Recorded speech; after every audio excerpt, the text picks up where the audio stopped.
महादेव दोस्तों, आज मैं आपको कजरी तीज की व्रत कथा सुनाऊंगी। तो चलिए शुरू करते हैं।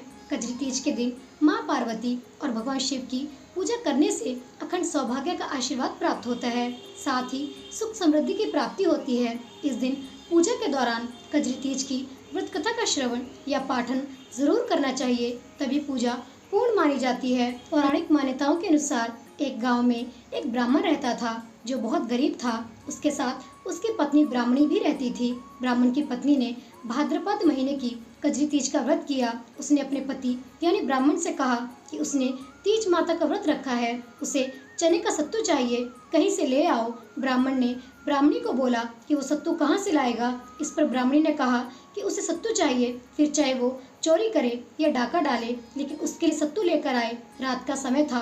ब्राह्मण घर से निकलकर साहूकार की दुकान में घुस गया। उसने साहूकार की दुकान से चने की दाल, घी, शक्कर लिया और 1.25 किलो तोल लिया। फिर इन सब से सत्तू बना लिया। जैसे ही वो जाने लगा, वैसे ही आवाज सुनकर दुकान के सभी नौकर जाग गए। सभी जोर जोर से चोर चोर चिल्लाने लगे। इतने में ही साहूकार आ गया और ब्राह्मण को पकड़ लिया। ब्राह्मण ने कहा कि वो चोर नहीं है, वो एक गरीब ब्राह्मण है। उसकी पत्नी ने तीज माता का व्रत किया है, इसलिए सिर्फ यह 1.25 किलो का सत्तू बनाकर ले जाने आया था।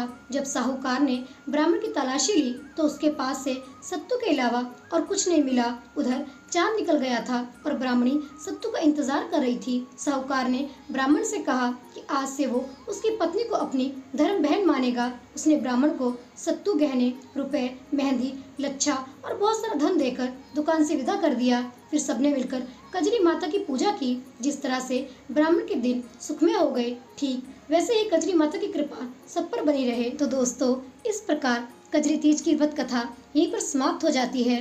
प्रेम से बोलिए कजरी माता की जय। दोस्तों, कथा अच्छी लगी है तो कृपया जाने से पहले मेरे चैनल को लाइक, शेयर और सब्सक्राइब अवश्य कर दें। इससे मुझे बहुत प्रोत्साहन मिलता है। मिलते हैं अगली कथा के साथ। तब तक के लिए आप सभी को मेरी तरफ से हर हर महादेव।